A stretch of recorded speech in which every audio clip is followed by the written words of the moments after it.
Hello বন্ধুরা, আজকের এই ভিডিওতে আমরা দ্বিতীয় পর্যায়ক্রমিক মূল্যায়ন 2026 ক্লাস 4 এর বাংলা বিষয়ের প্রশ্ন এবং উত্তর দেখব। তোমাদের পরীক্ষার জন্য এই প্রশ্নপত্রটি কিন্তু খুবই গুরুত্বপূর্ণ রয়েছে, ঠিক আছে? তোমরা খাতা কলম বের করে এই প্রশ্ন এবং উত্তরগুলো লিখে নাও। তোমাদের পরীক্ষায় কিন্তু এই প্রশ্নগুলি আসতে চলেছে। দ্বিতীয় পর্যায়ক্রমিক মূল্যায়ন 2026 শ্রেণী চতুর্থ বিষয় বাংলা। এখানে বিদ্যালয়ের নাম লিখবে, এখানে তোমাদের নিজেদের নাম লিখবে। পূর্ণমান 30, তোমাদের 30-এর মধ্যে পরীক্ষা হবে, সময় দেওয়া হবে 60 মিনিট। এখানে তোমাদের বিভাগ লিখবে, বিভাগ ক না খ সেটা তোমাদের লিখতে হবে, এবং এখানে তোমাদের কিন্তু ক্লাসের রোল নাম্বার, ক্রমিক সংখ্যা কিন্তু লিখতে হবে। এগুলি লেখার পর আমরা প্রশ্নের দিকে যাব। প্রথম প্রশ্ন কি বলেছে আমরা দেখে নেব। সঠিক উত্তরের মাথায় টিক চিহ্ন দাও। প্রথম ক নম্বর প্রশ্ন, দিনের বেলায় গুরু মশাইয়ের পাঠশালার সবচেয়ে দুরন্ত ছেলের নাম হচ্ছে শম্ভু, ঠিক আছে? এবার আমরা পরের প্রশ্নগুলি দেখব। খ নম্বর প্রশ্ন, স্কট ড্যাশ সালে দক্ষিণ মেরুতে এসে উপস্থিত হলেন। এখানে সঠিক উত্তর 1912 সালে দক্ষিণ মেরুতে এসে উপস্থিত হলেন স্কট। গ নম্বর, উবা ড্যাশ দিয়ে ছবি আঁকায় ভারী ওস্তাদ। এটা কিন্তু সঠিক উত্তর হবে কাঠকুটো, ঠিক আছে? সঠিক উত্তর উবা কাঠকুটো দিয়ে ছবি আঁকায় ভারী ওস্তাদ। ঘ নম্বর, আমি হব রাজকুমার, মা হবে রাজরানী, ঠিক আছে? এবার দেখো পরের আমাদের দুইয়ের প্রশ্ন কি আছে। দুইয়ের প্রশ্ন আমাদের কি আছে আমরা দেখে নেব। দুইয়ে বলেছে, নিচের বন্ধনীর মধ্য থেকে সঠিক শব্দ নিয়ে শূন্যস্থান পূরণ করো। এই যে বন্ধনীর যে শব্দগুলো আছে এগুলো নিয়ে আমাদের এই শূন্যস্থানগুলি পূরণ করতে হবে। প্রথম প্রশ্ন ক নম্বর, মাঝিরা জলের ড্যাশ উপর নজর রাখে। জলের এখানে সঠিক উত্তর হবে গতির, গ তহিসি বাসনারা, জলের গতির উপর নজর রাখে।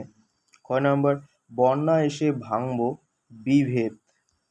এই যে এখানে আছে বয়সী ভয়কার বিভেদ করব একাকার। গ নম্বর, ছেলেবেলা থেকে স্কট ড্যাশ কাজ শিখতেন। উত্তর জাহাজের, সঠিক উত্তর জাহাজের কাজ শিখতেন, জাহাজে কাজ শিখতেন। ঘ নম্বর, শম্ভুর বয়স 12 বছর, বয়াকার রয়কার 12 বছর। এখানে 4 নম্বর আছে, খুব ভালোভাবে কিন্তু এগুলো লিখবে। এবার আমাদের সন্ধি বিচ্ছেদ আছে, সন্ধি বিচ্ছেদগুলো আমরা দেখে নেব। দেশান্তরাস সন্ধি বিচ্ছেদ করতে হবে আমাদের। এখানে আমরা লিখব দেশ যোগ অন্তর, দেশান্তর। সন্ধি বিচ্ছেদ আমাদের কিন্তু হয়ে গেল। সূর্যাস্ত আমরা লিখব সূর্য যোগ অস্ত, সূর্য যোগ অস্ত, ঠিক আছে? সূর্য যোগ অস্ত, সূর্যাস্ত। বিপরীত শব্দ আছে তারপর। ক নাম্বার, বন্ধ, বন্ধ হবে খোলা। বন্ধর যে বিপরীত সেটা হচ্ছে খোলা। দুরন্ত, দুরন্তের বিপরীত হচ্ছে শান্ত, ঠিক আছে? এবার আমরা পরের প্রশ্নের দিকে যাব। 5 নম্বরে যে প্রশ্ন আছে আমরা এগুলো দেখব। নিচের বাক্যগুলি নিম্ন রেখাঙ্কিত অংশে কোন বচনে ব্যবহার করা হয়েছে লেখো। এখানে 2 নম্বর আছে, দুইটার জন্য। ক নম্বর প্রশ্ন, সেজ পিসিমার মেয়ে একটা পাক্কা টমবয়। সেজ পিসিমার মেয়ের কথা বলা হয়েছে, তার জন্য এখানে কিন্তু হবে এক বচন, একজনের কথা বলা হয়েছে, এর সঠিক উত্তর হবে এক বচন। খ নম্বর, মাঝিরা নাকি নুন বেশি খায়। এখানে মাঝিরার নিচে দাগ হবে, এখানে কিন্তু বহু বচন হবে। মাঝিরা অনেকজনের কথা বলা হয়েছে, তার জন্য এটা হবে বহু বচন। এবার আমরা 6 প্রশ্ন দেখব। 6 প্রশ্ন বলেছে, নিচের বাক্যগুলি কর্তা কর্ম ক্রিয়া নির্ণয় করো। ক নম্বর, বাঁকারা লুকিয়ে আছে। এখানে কর্তা কোনটা, কর্ম কোনটা, ক্রিয়া কোনটা আমাদের লিখতে হবে। প্রথম যে আমাদের বাক্যটি আছে, কর্তা হবে বাঁকারা, আমরা এখানে বাঁকারাটা লিখব। তারপরে কর্ম কিন্তু এখানে নেই, এখানে কিন্তু কর্ম নেই, ফাঁকা থাকবে। এবং ক্রিয়া হচ্ছে লুকিয়ে আছে, লুকিয়ে আছে কিন্তু এখানে হবে ক্রিয়া প্রথম বাক্যটার মধ্যে, ঠিক আছে? খ নম্বর যেটা আছে রতন, কর্তা হচ্ছে এখানে হবে রতন। কর্ম হচ্ছে স্কুলে হবে, কোথায় যাচ্ছে, স্কুলে। এবং যাচ্ছেটা হচ্ছে ক্রিয়া। তিনভাবে আমরা লিখবো এখানে, ঠিক আছে? এবার আমরা 7 প্রশ্ন দেখব। 7 প্রশ্ন আমরা লিখবো এখানে কি, নির্দেশ অনুযায়ী পুরুষ পরিবর্তন করো। ক নাম্বার, যে যার বাড়ি ফিরে যায়, এটা উত্তম পুরুষ আমাদের করতে বলেছে। আমরা লিখব, আমরা যে যার, যে যার বাড়ি ফিরে যাই। আমরা যে যার বাড়ি ফিরে যাই, প্রথম প্রশ্নের উত্তর। এবার আমরা খ নাম্বার প্রশ্নের উত্তরটি দেখব। বসে বসে দেখি, এখানে হবে তুমি বসে বসে দেখো, মধ্যম পুরুষ। ঠিক আছে, এবার যেটা আছে গ নাম্বার, পুনি বৈন্দি যাও। তোমরা এটার উত্তর লিখবে প্রথম পুরুষে, পুনি বৈন্দি কোথায় যাও। উত্তর হবে কোথায় যাও। ঠিক আছে, এবার আমরা পরের প্রশ্ন দেখব।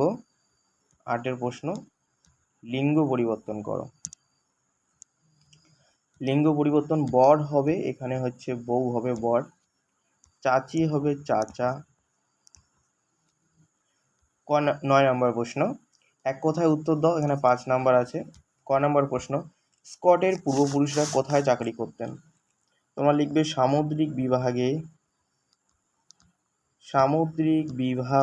বিভাগে বড় বড় চাকরি করতেন। বড় বড় চাকরি করতেন। ঠিক আছে, খ নম্বর প্রশ্ন দেখো, কোন নদীকে ক্ষেপা নদী বলা হয়। তোমরা লিখবে ধলেশ্বরী নদীকে ক্ষেপা নদী বলা হয়। গ নম্বর, 5 ভাই বোনের কাছে ছাতা কটা ছিল। একটা ছাতা ছিল। এই প্রশ্নগুলি উত্তর কিন্তু তোমাদের বইয়ে আছে, বই খুললেই কিন্তু তোমরা এই উত্তরগুলো পেয়ে যাবে। ঠিক আছে, কাজেই বই কিন্তু তোমরা অবশ্যই ভালো করে দেখবে। এবার আমরা পরের প্রশ্ন দেখব, শুক্তি সওদাগরকে কি নজরানা দেবে। মুক্তামালা নজরানা দেবে। এবার আমরা পরের যে 9 নম্বর প্রশ্ন সেটা দেখব, এবং এটাই আমাদের সর্বশেষ প্রশ্ন। উবা কোন শহরকে বালির দেশ বলে বুঝিয়েছেন। কলকাতা শহরকে। ঠিক আছে, তাহলে আমাদের কিন্তু ক্লাস 4-এর বাংলা বিষয়ের যে প্রশ্নপত্র ছিল 2026 সালের দ্বিতীয় পরীক্ষার, সেই প্রশ্ন এবং উত্তর আমরা কিন্তু আলোচনা করলাম। ভিডিওটি যদি ভালো লেগে থাকে অবশ্যই তোমরা আমাদের চ্যানেলটিকে সাবস্ক্রাইব করবে, বন্ধুদের মধ্যে কিন্তু শেয়ার করবে। ঠিক আছে, পরবর্তী ভিডিওতে আমরা ক্লাস 4-এর যে অন্যান্য বিষয় রয়েছে, আমাদের পরিবেশ রয়েছে, ঠিক আছে, ম্যাথ রয়েছে, প্রত্যেকটি ভিডিও আমরা দেব। পরবর্তী ভিডিওতে দেখা হচ্ছে। গুড বাই, ভালো থেকো।